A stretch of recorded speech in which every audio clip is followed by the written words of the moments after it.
Bienvenidos a No Estoy Loco. Es el sistema, aunque realmente con todo lo que ha pasado esta semana si estoy loco, es el sistema. Sí, parece que sí estamos todos como bien locos, ¿no? Sí, El tema de hoy es nada más que y nada menos que la locura de Venezuela y Estados Unidos. sí. Y bueno, capítulo número 3, inicio de año. Solo para resumir, hemos estado hablando un poquito como de elecciones en Colombia y ahorita este tema geopolítico que nos parece interesante como en varios niveles, ¿no? Uno de esos niveles es el tema como electoral colombiano, nos impacta. El otro es como temas de seguridad en la región, pero también como individuos, ¿no? La angustia que esto genera, tener prácticamente una invasión, un ataque en un territorio vecino, sin mucho control. Vamos a responder como un par de preguntas sobre la legalidad de todo esto. No sé qué impresiones iniciales como que tienes. Bueno, las impresiones iniciales empezamos por lo emocional. No sé cómo te pasó a vos. Yo estaba con unos amigos en un bar cuando una amiga que estaba ahí dijo, están bombardeando Caracas. Entonces fue muy impactante porque lo primero fue pensar pues el costo en vidas humanas y no sé si te pasó a vos, pero inmediatamente se me vinieron a la cabeza las imágenes de Gaza. Mm. Entonces llegué a temer que fuera una cosa así como bien absurda, Claro. pero pues ya con el transcurrir de las horas que se anuncia esto de que sacaron a Maduro, entonces digamos que la cosa se calma un poco más y bueno, luego sí nos dimos cuenta que había unas bajas humanas, no todas, pero la mayoría sí asociadas al escudo de protección de Maduro. Entonces, lo primero muy impactante emocionalmente. Yo me desayuné la noticia realmente cuando me desperté. Me desperté y mi esposa lo primero que me dijo fue, acaban de capturar a Maduro. Y yo ¿Eh? estaba medio dormida todavía y fue como no poder entender la dimensión de esta noticia, ¿no? Como cómo pasó, qué pasó. Entonces empezaba a leer todo un poco muy incierta, ¿no? Como varias cosas. Si tenían a Maduro, no tenían a Maduro, cómo lo lograron capturar, cómo así que no había muertes. Trump va a hablar en un par de horas. ¿Fue una entrega voluntaria o fue una entrega o un golpe quirúrgico súper espectacular yankee? Entonces como que había muchas incertidumbres y me acuerdo que fueron unas 5 horas de mucha tensión, ¿no? Esperando que cómo se pronunciaba todo esto, qué desenlace iba a tener. Y yo creo que hoy en día, después de 2 días, podemos decir hay una tensa calma con este resultado. Vamos a estar hablando de una posible transición en el régimen o se sostiene el chavismo. Entonces creo que tenemos varias preguntas por responder. Sí, yo creo que lo primero como para introducirnos es hablar acerca del contexto geopolítico, ¿no? Sí. Nosotros somos relativamente jóvenes, década del 80, década del 90, y más por historia que por vivencia directa tuvimos todo lo relacionado con el imperialismo yanqui, ¿no? Con toda la injerencia de Estados Unidos, instalando dictaduras, tomando presidentes, lo que se conoce como la Operación Cóndor. Entonces, parte del impacto emocional tiene que ver con eso, ¿no? Como con ver que eso que vimos en el colegio en historia y luego en nuestra formación académica lo vemos repetirse. Pensamos que era un punto de nunca retorno cuando Estados Unidos había abandonado esas prácticas. Recuerdo que el gobierno anterior se confirmó en eso, ya no es práctica de Estados Unidos entrar a los países de Latinoamérica, en fin. Y esa membrana que se había cerrado se volvió a romper. Entonces eso nos trae como consecuencia hacer como un repaso muy breve, muy superficial, como por ese contexto, ¿no? Todos lo han sabido, lo han visto en diferentes medios. Esto de la doctrina Monroe 2.0, de la que ya se había hablado antes de esta entrada de Estados Unidos en Caracas, que hace referencia a que un presidente de Estados Unidos en el siglo XIX, el presidente Monroe, más o menos decía que Estados Unidos debía guardar la injerencia sobre todos los países cercanos en esa parte del hemisferio, y eso es exactamente lo que se está replicando ahora. Antes se hablaba de eso en términos de análisis, de interpretación, de decir historia. Hoy en sus declaraciones el presidente Trump habla de eso de forma explícita, entonces ya no es una interpretación. Y eso nos hace pensar entonces en las dictaduras militares de Argentina, Uruguay, Brasil, en Nicaragua, en Panamá. Es decir, nos hace recordar la separación de Colombia y Panamá, donde fue con la injerencia de los Estados Unidos. Sí. Entonces, este punto de inflexión nos hace incluso analizar, ver diferentes cosas que han pasado cercanas. Ya hoy podemos saber que cuando Trump, al posesionarse, decía que quería el canal de Panamá, hoy sabemos que es diferente esa Las connotación. palabras, sí, o sea, como que ya lo tomamos un poco más en serio, ¿no?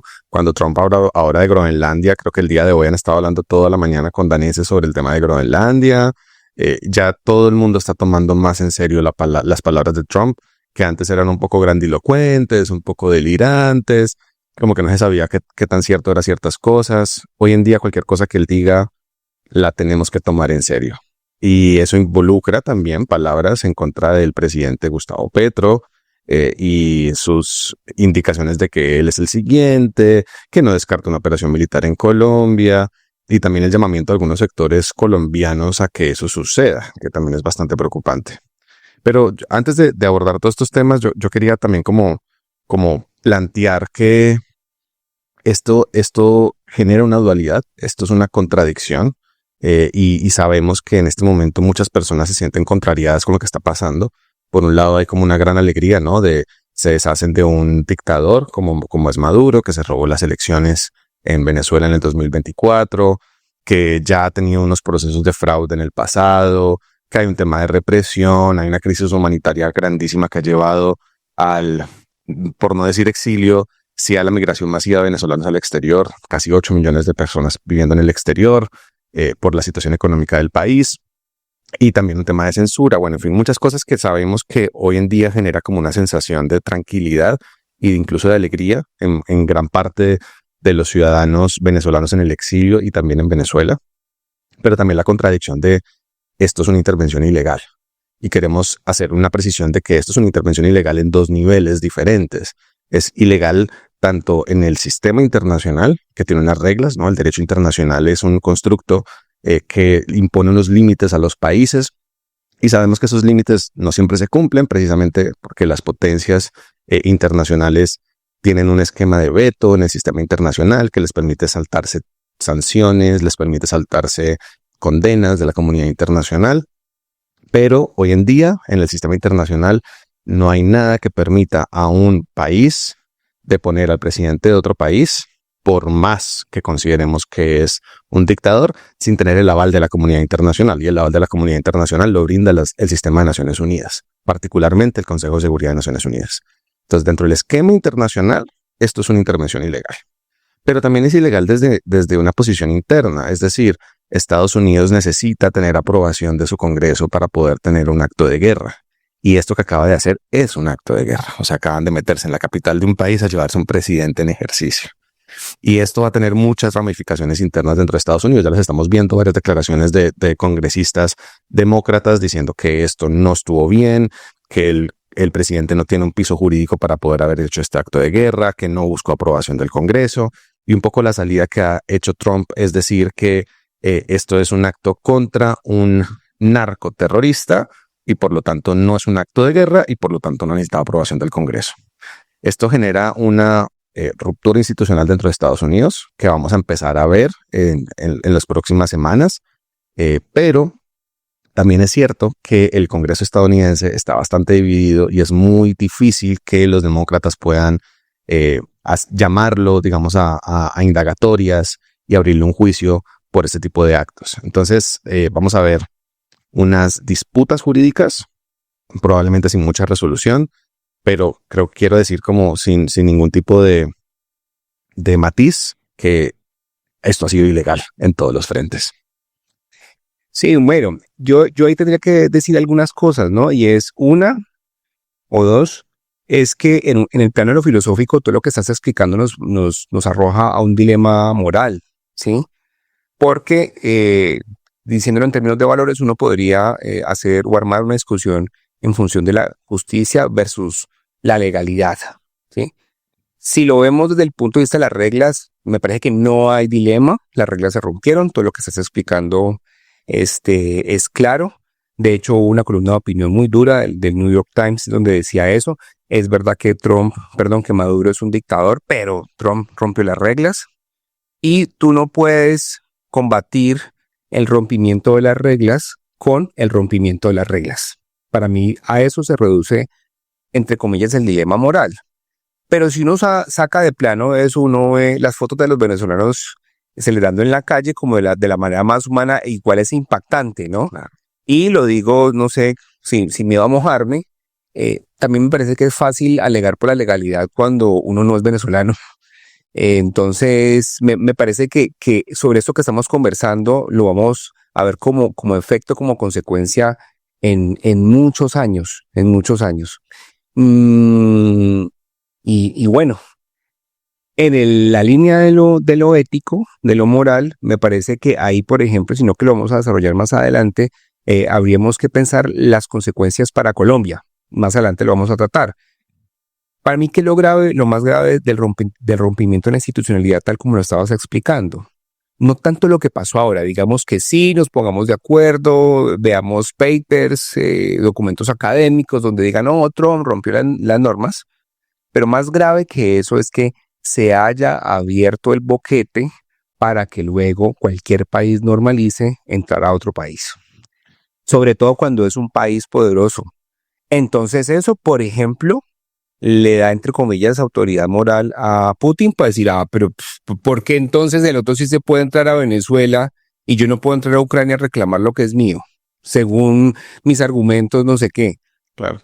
Entonces, eso es un boquete muy complicado, más cuando esto que estamos hablando lo articulamos con el auge de los nuevos populismos. Y yo creo que es un boquete que no abre Trump.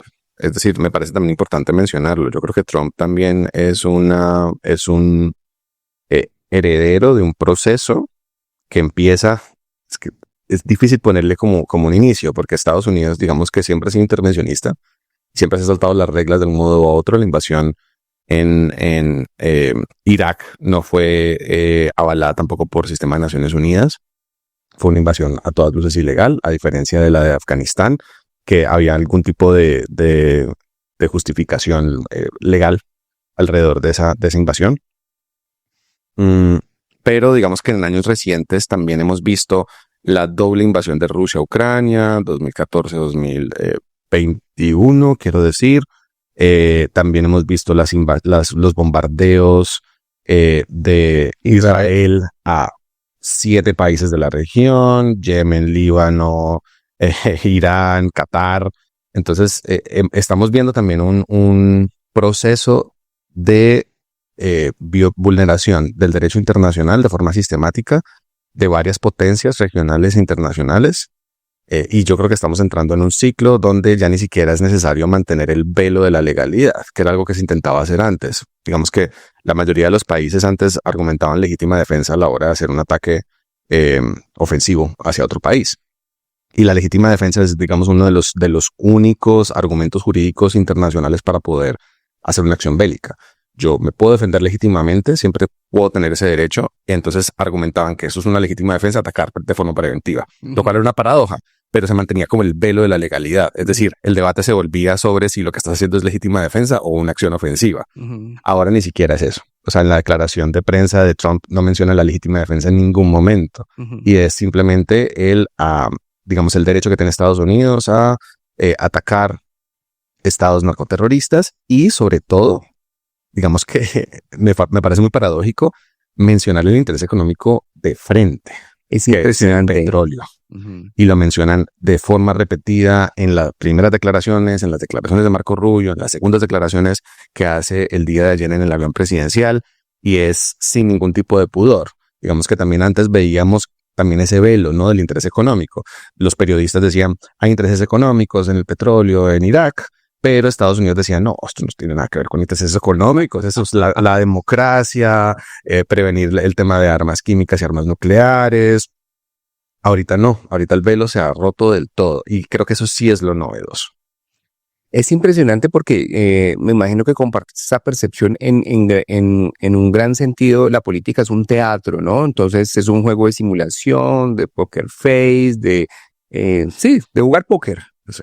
Y en este caso no es como, hola, esta es mi carta. Es muy raro, ¿no? Es muy raro porque antes de la intervención en Venezuela, digamos de forma interpretativa, se pensaba que era el petróleo, por supuesto, pero aquí ya te lo está diciendo de frente. Entonces, esto nos lanza a otro tema que está ahí juntico y articulado, y es el tema de la transición democrática. Entonces, recordando contexto, todo esto sucedió en la noche del 2 de enero, madrugada del 3 de enero. Entonces, el 3 de enero hubo esta rueda de prensa a las 11 de la mañana, hora Colombia, Nueva York, que realmente fue como a las 11:40 que salió Trump al atril. Y en esa conversación, en esa rueda de prensa, Trump dice que va a gobernar, va a controlar a Venezuela mientras hay una transición democrática. Además de todo lo que está diciendo el petróleo, ahí está la articulación.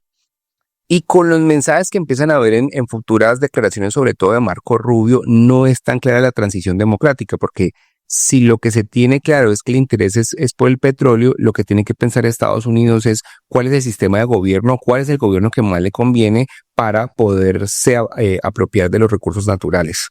Y desde ese punto de vista, quien conoce los recursos naturales, quien conoce la infraestructura del Estado es el chavismo, no sería María Corina Machado ni Edmundo González. Entonces yo creo que si de haber transición democrática, o si habría transición democrática, eso dependería de si se puede asegurar o no el que se pueda apropiar de los recursos naturales. Más allá del interés económico obvio y evidente, un poco lo que plantea el presidente el presidente Trump, es que esa apropiación de los recursos es una compensación porque se supone Venezuela se robó la inversión de Estados Unidos. Entonces yo creo que ahí hay como dos o varios frentes, pero me voy a referir dos, como a la estructura inicial que Estados Unidos ayudó a construir en Venezuela para poder aprovecharse del petróleo, pero también se está refiriendo a las negociaciones fallidas que lideró Biden, siendo presidente, en las que Gustavo Petro fue intermediario. Yo creo que eso es importante. En la primera parte del mandato de Petro se le criticaba mucho que dio mucho a Venezuela, pero era claro que Petro estaba un poco contribuyendo a ese diálogo entre Estados Unidos y Venezuela. No sé si vos te acordás, Estados Unidos aflojó algunas medidas, entró Chevron, eso ayudó, ese desbloqueamiento parcial ayudó a que Venezuela empezara a tener un auge económico moderado, y el compromiso es que ellos iban a contribuir a las elecciones libres, lo cual no pasó pues porque con actas en mano y todo pues se robaron las elecciones. Entonces ese es el contexto previo a que luego Trump diga voy por lo que es mío. Sí, correcto. Y también es importante mencionar que ya han sido como varias fases, ¿no? De robo, de daño a la institucionalidad del chavismo en Venezuela. Me acuerdo mucho cuando los venezolanos, la oposición venezolana, gana la mayoría del parlamento e inmediatamente montan una constituyente súper amañada, digamos, en las personas que podían ocupar ciertos escaños, y esa constituyente empieza a tumbar y quitarle poderes al parlamento que era de mayoría opositora. Eso fue por allá en el 2014, 2015, 2016. Y pues digamos que los venezolanos han sufrido realmente en los últimos 20 años un proceso gradual de crisis institucional, de pérdida democrática, y pues culmina con el robo descarado en el 2024, aunque muchos te dirán que varias elecciones previas también pudieron haber sido antidemocráticas y posiblemente robadas. Entonces sí tenemos un escenario bastante crítico. Por eso yo creo que hoy los venezolanos están en su mayoría celebrando, ¿no? este proceso de transición, entre comillas, porque tenemos que hablar sobre si esto realmente es una transición o no. Y a priori pareciera que no hay una transición. Es decir, Estados Unidos ha sido muy claro que va a seguir conversando con Delcy Rodríguez, que era la vicepresidenta de Venezuela, es chavista. Su hermano controla la Cámara de Diputados. Ella hace parte del régimen y es vista como una versión moderada, como una figura moderada dentro del chavismo. Pero las intenciones en este momento de Estados Unidos parece ser negociar con ella. ¿Para qué? Para que se flexibilicen algunas condiciones y sobre todo para que haya una apertura hacia el negocio del petróleo hacia Estados Unidos. que se mejoren las condiciones, que pueda haber un proceso de creación de infraestructura y de usufructo del petróleo venezolano, que recordemos, Venezuela tiene las mayores reservas probadas de petróleo. 17%. Sí, eso es un del mundo. Montón. Eso es un montón de petróleo. Ahí hay también unas condiciones como económicas interesantes, como que el petróleo de Venezuela requiere un refinamiento muy especial. Las empresas norteamericanas son especializadas en ese tipo de refinamiento. Entonces, como que hay toda una cadena de valor creada alrededor de esa posible explotación que va a ser muy lucrativa. Y así lo entiende la administración Trump. Entonces, pareciera que lo que entendemos por transición es una especie de flexibilización de condiciones donde el chavismo va a seguir en el poder y eso va a derivar en una democratización. No es muy claro todavía. María Corina Machado queda, digamos, la quitan del medio en las declaraciones que da Trump en esa rueda de prensa el 3 de enero. Mencionan que ella no es la persona indicada para poder liderar una transición en Venezuela. Mencionan específicamente a Delcy Rodríguez y lo que hemos visto en los últimos 2 días pareciera ser que el chavismo ni siquiera está flexibilizando las condiciones democráticas porque hemos visto unos arrestos de periodistas, hemos visto unos arrestos de manifestantes y no es muy claro cómo vaya a ser esa posible transición. Yo te diría a partir de eso que nos lo jugáramos por plantear algunos escenarios, ¿no? Entonces, un escenario, ya lo estás diciendo, es que no haya transición democrática en cuanto a que el régimen le favorezca a Estados Unidos y le usufructo del petróleo. Ese es uno. Otro escenario que yo podría ver es que si el periodo de Maduro, el último empezó en el 2024 y es por 6 años, van a dejar a que Delcy Rodríguez termine lo que hubiera sido el periodo completo de Maduro. Es para que en el 2030, entonces ahí sí se vuelva a las elecciones libres. ¿Qué otro escenario podés ver ahí? Yo leía un autor, creo que del New York Times, puedo estar muy equivocado. Él planteaba 4 escenarios que me parecen que son como los escenarios más posibles. Cada uno con un nivel de probabilidad diferente. Entonces él decía, un primer escenario posible, que es el que estamos viendo en este momento, que vamos a ver qué tanto se sostiene, es un régimen complaciente, un régimen chavista un poco más complaciente con Estados Unidos, que hace una apertura económica hacia la explotación del petróleo por parte de las empresas norteamericanas, que hace algunas concesiones políticas para matizar un poco el tema de represión, pero es el chavismo en el poder. Y es un chavismo en el poder sostenido a lo largo de un par de años. Ese es como el primer escenario. El segundo escenario es una transición democrática temprana, que es el escenario menos probable, un llamamiento a elecciones libres en un periodo menos de un año, donde vuelve a ganar la oposición, hay una transición pacífica del poder, digamos, se desmontan las estructuras del chavismo que en este momento gobiernan, particularmente el aparato militar que es tan fuerte en Venezuela, y de alguna manera esa apertura democrática favorece los intereses de Estados Unidos, entonces es apoyado por Estados Unidos. Ese escenario es bastante improbable, pero está ahí, es una posibilidad. Hay un tercer escenario que es de caos absoluto. Tenemos intentos de golpes de Estado, tenemos intentos de llamamiento de democráticos, de pronto algún tipo de transición que no termina de cuajar porque tumban al nuevo régimen de oposición, donde Estados Unidos falla en controlar militarmente el territorio, porque además recordemos, la acción militar de Estados Unidos no involucra un despliegue de tropas en territorio venezolano, sino que es una operación quirúrgica donde sustraen al presidente en ejercicio y hay unos pequeños bombardeos como en unas zonas específicas, como por ejemplo donde están los restos de Hugo Chávez reposando, y eso hace que el no despliegue de tropas militares y el no control físico del territorio pues derive en que los militares chavistas piensen que puedan hacer algún tipo de intento de golpe de Estado o de control territorial. Ese es como el tercer escenario, caos absoluto. Y el cuarto escenario, que también es muy posible, es que las líneas duras del chavismo hagan un golpe de Estado a Delcy Rodríguez e instauren un régimen un poquito más duro y menos complaciente con Estados Unidos, y Estados Unidos decida no meterse de lleno por lo que implicaría en términos de costos económicos y costos políticos hacer una invasión a gran escala en el territorio. Sí, yo estoy totalmente de acuerdo con esos escenarios. ¿Cuál crees tú que es el más posible hoy? Yo creo hoy en día que el más posible es un régimen complaciente, y creo que igual nos falta mucha información de varias cosas. Es decir, empezamos a ver algunos algunos eventos, ¿no? Como el día de ayer hubo unos disparos en el Palacio de Miraflores, resultó ser que había unos drones que estaban volando como que sin permiso y se asustaron, el esquema de seguridad del palacio se asustó, entonces empezaron a disparar, entonces hubo unos momentos de pánico, hubo momentos de pánico en la capital venezolana. Eso puede decir muchas cosas, hay mucha incertidumbre.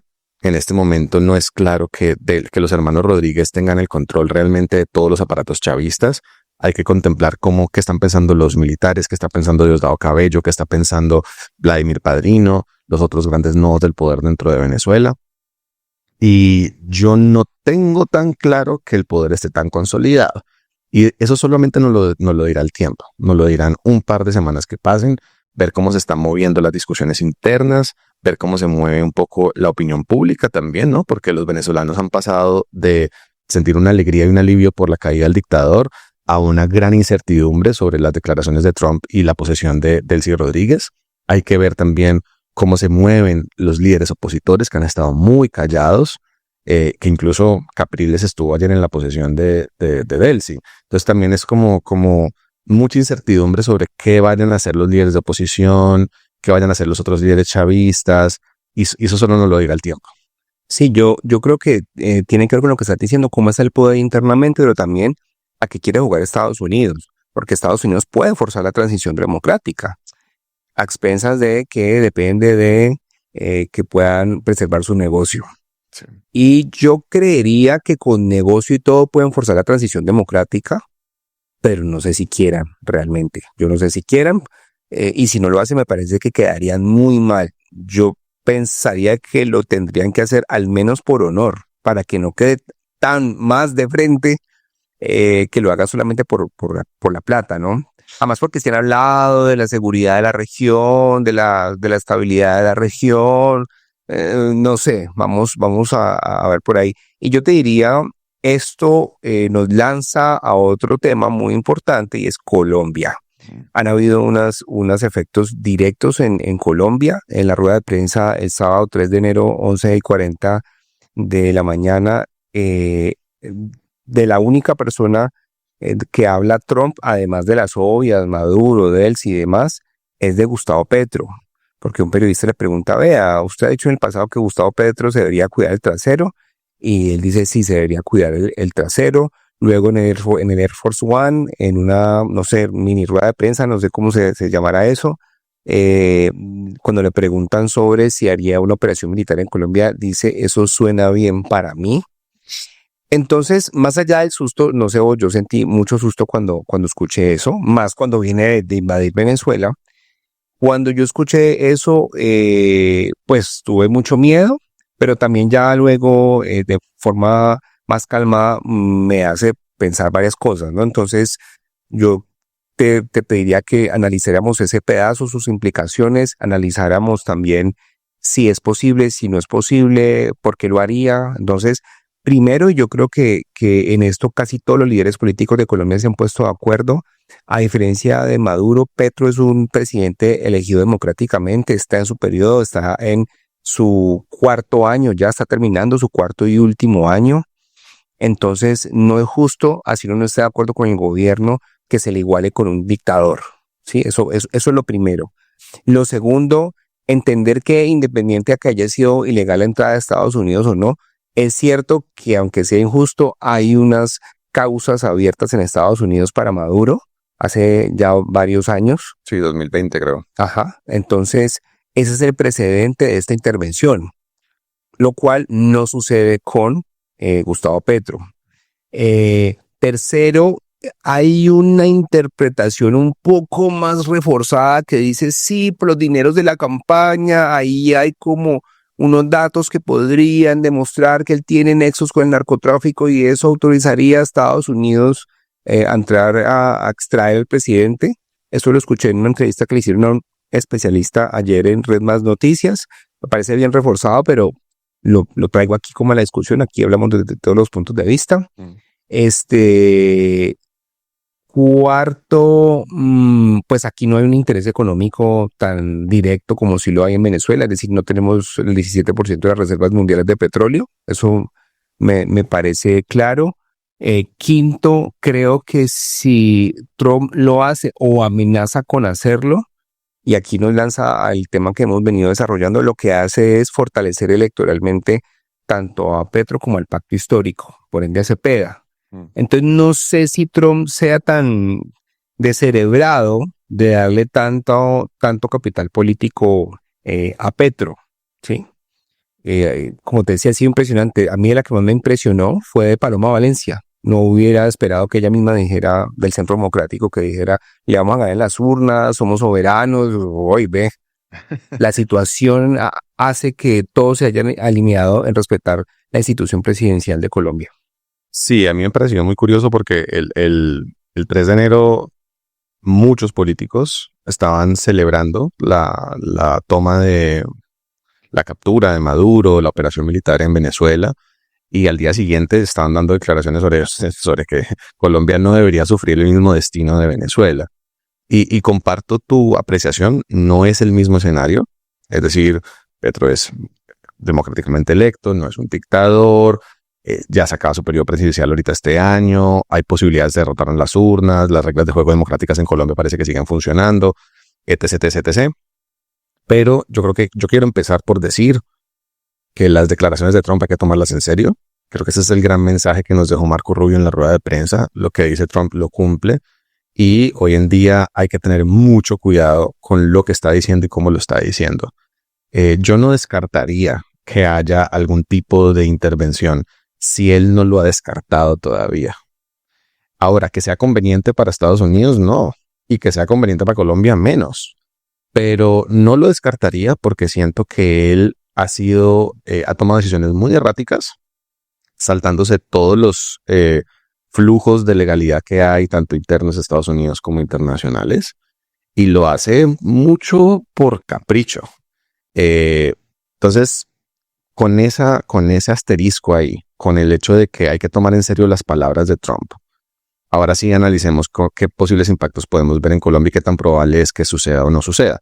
Comparto que nosotros no somos un objetivo tan atractivo para Estados Unidos, no tenemos esas grandes riquezas de hidrocarburos, pero sí somos un sitio estratégico, es decir, Colombia es un histórico aliado de Estados Unidos, somos un corredor estratégico de migración, de comercio, estamos demasiado cerca al canal de Panamá. Dos mares. Dos océanos, o sea, y también hay riqueza mineral y petrolera, entonces tampoco es como, no somos, no sé, por decir cualquier cosa, no somos Paraguay, ¿sí? O sea, hay varios estratégicas acá.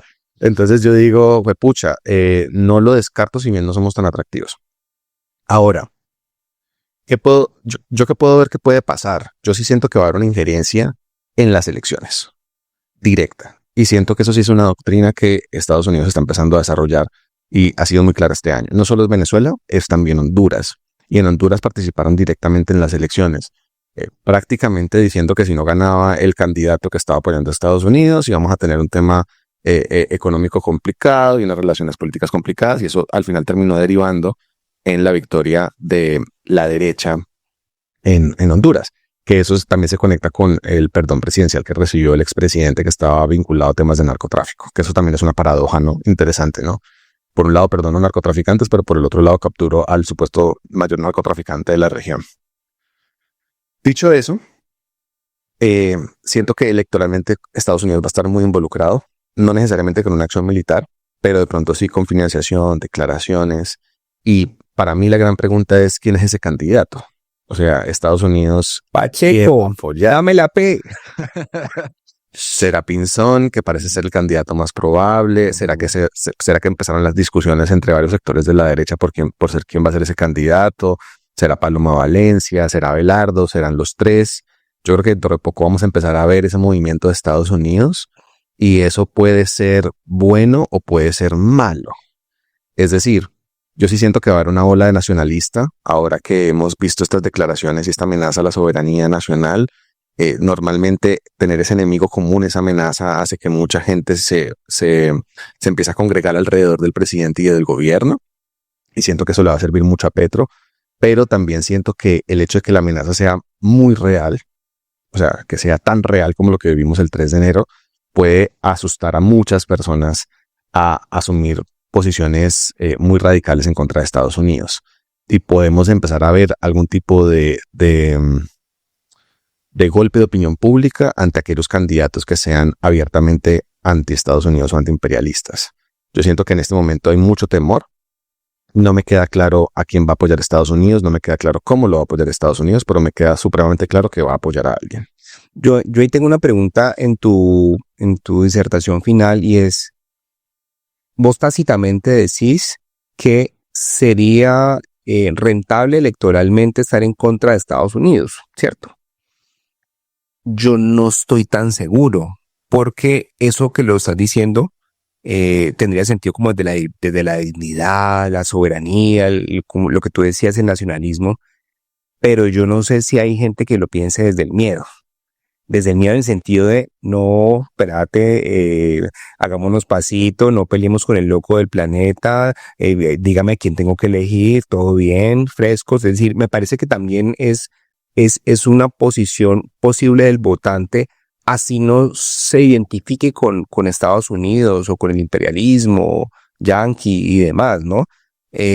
Alguien que quiera preferir la estabilidad. Y lo digo porque Colombia en general, la cultura colombiana es una cultura que tiende mucho a la estabilidad. Por eso nuestras instituciones funcionan bien y por eso Petro es un paréntesis en la historia. Porque Colombia, con todas las quejas que tiene, con toda la pobreza que ha sufrido, siempre ha preferido más o menos la estabilidad, repito, con la excepción de este gobierno que fue ayudado por el estallido social de 2021. Entonces, volviendo a la idea central, para mí esa es una pregunta a respondernos en lo que viene en los próximos meses. Y creo que el que más tiene poder en cómo se comporta la balanza ahí es el presidente de la República. ¿Por qué? Porque si Petro se comporta como un jefe de Estado, si Petro se comporta como un tipo institucionalista que apele a los organismos multilaterales, fácilmente hace quedar como loco a Trump, como loco desacertado. Y eso le podría dar réditos electorales al pacto histórico.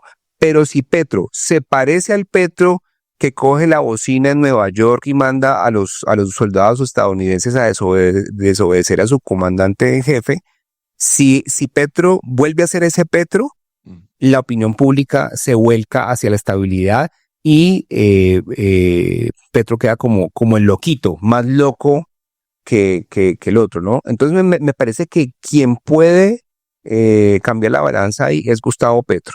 En ese sentido, te invito a que miremos las manifestaciones de él. Las primeras, yo creo que el primer tweet que él puso, o el primer anuncio en X, era algo así como que bueno, hay una invasión en Caracas, esperemos que el Consejo de Seguridad funcione, la ONU, la OEA, la Carta, que eso estuvo muy bien. Luego, puedo errar ahí en el orden cronológico, hubo un anuncio conjunto donde lo hacía junto con Chile, junto con Brasil, junto con México, junto con el gobierno de España, también muy institucionalista. También ha tenido, creo que un par de mensajes donde se dedica a responder que él no es un narcotraficante, que él ha luchado en contra del narcotráfico, pero en una de las comunicaciones dijo una cosa muy complicada, y es que insinuó su regreso a las armas. Y ahí se está pareciendo al Petro insurgente en las calles de Nueva York.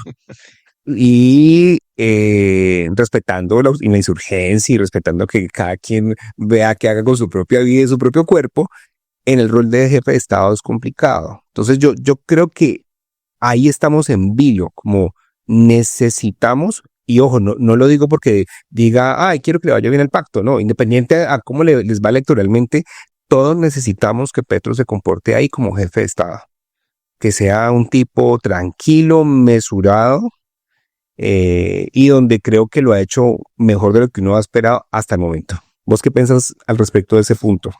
Yo veo varios escenarios, pero me quedo con tu último mensaje. Es decir, necesitamos que Petro sea mesurado, pero no solamente, digamos, lo necesita el pacto histórico por el tema electoral, sino nosotros por la soberanía nacional. Sí. Lo necesitamos que este discurso no escale porque realmente creo que Trump es una amenaza y creo que es una amenaza no muy racional, es bastante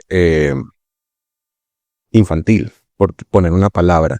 Y siento que la escalada del discurso del presidente podría significar que la amenaza de Trump deje de ser un poco velada y se vuelve un poco más tangible. Pero ahorita hablemos de los escenarios electorales. Yo creo que hay muchas posibilidades que se inclinan tanto a favor de la izquierda como de la derecha, dependiendo de cómo se comporten los actores colombianos, pero también los actores americanos.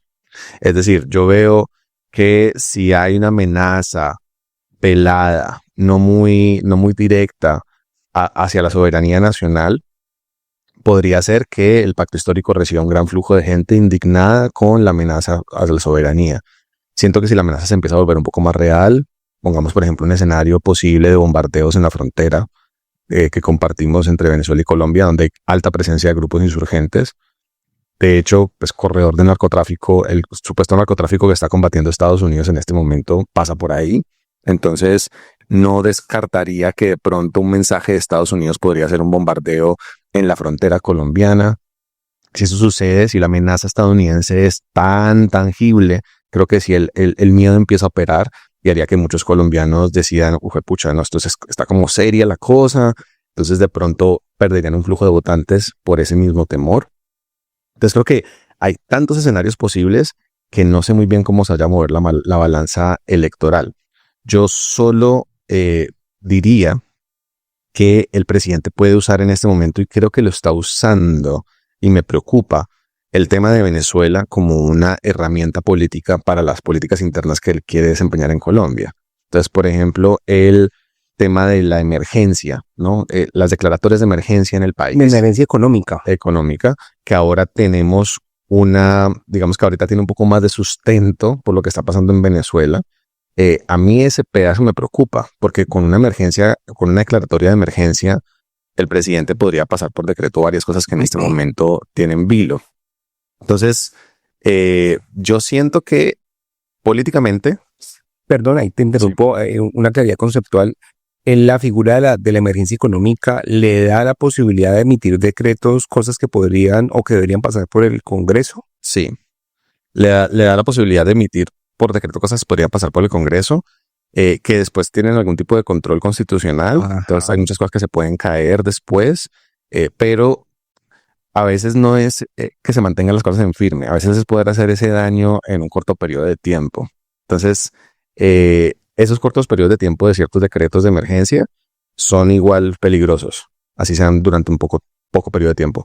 Entonces pensemos, por ejemplo, en la declaratoria que hace Petro justo en la vacancia judicial de diciembre, que hace que el control constitucional no llegue a tiempo. Entonces, a mí ese tipo de figuras que está usando estas jugaditas, me parece que pueden verse en las próximas semanas. Y políticamente pues nos pone en una situación muy complicada, que es pues el tema de la institucionalidad colombiana. Sí. Sobre ese decreto de emergencia económica, recordar que fue emitido por los problemas en el presupuesto, porque la reforma tributaria se cayó. Y lo que yo creo, no sé vos qué pensás, es que en la revisión constitucional ese decreto de emergencia se va a caer. ¿Por qué?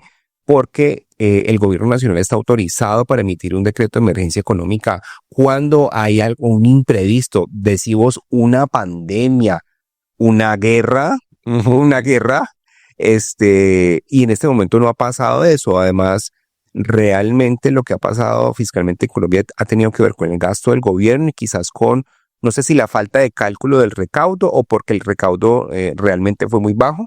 Pero no son cosas como, fue un imprevisto. No, son cosas que se hubieran podido planear y el gobierno no ha querido abrocharse el cinturón para poder llenar ese hueco fiscal, ese déficit fiscal. Entonces, yo creo que ese decreto de emergencia económica se va a caer. Y yo te diría, para terminar, sobre este tema, sobre Colombia, las elecciones, sobre Petro, en el marco de lo que está pasando con Venezuela, es que además de que necesitamos que Petro se comporte como un jefe de Estado, creo yo, en mi opinión, que puede ser una oportunidad para Petro, no solamente para mostrarse como un jefe de Estado en la crisis, sino para tener unos golpes de seguridad. ¿Por qué? Porque si la guarida del ELN y de las disidencias de las FARC es Venezuela, y si el régimen no va a tener la misma influencia, o si incluso de pronto hay transición democrática, los grupos que ya se empezaron a mover, eso ya por inteligencia se sabe, los grupos van a perder fuerza, van a perder capacidad operativa, van a perder protección al no estar asegurado su presencia en Venezuela del todo, no con las mismas comodidades, y donde Petro dé unos golpes de seguridad, donde por ejemplo entregue la cabeza de Iván Mordisco, eso podría hacer que le dé réditos electorales y le diga a la opinión pública, vea señores votantes, nosotros somos de izquierda, pero también sabemos de seguridad. Entonces, él se podría mover ahí. Vamos a ver si escoge esa agenda viendo, entre comillas, la oportunidad que hay en esta coyuntura. Vamos a ver cómo se mueve. Bueno, pues un capítulo muy interesante, creo que Inesperado. Inesperado. Pensábamos hablar de otras cosas, pero no podemos evitar la coyuntura a veces. Pero bueno, yo creo que vamos viendo cómo evoluciona la cosa. Yo creo que en una semana pueden pasar muchas cosas. Esperemos que no hayan muchas novedades negativas. Y pues no se olviden que esto es No Estoy Loco. Bueno, hoy es Si Estoy Loco, es el sistema. Nos vemos. Chao.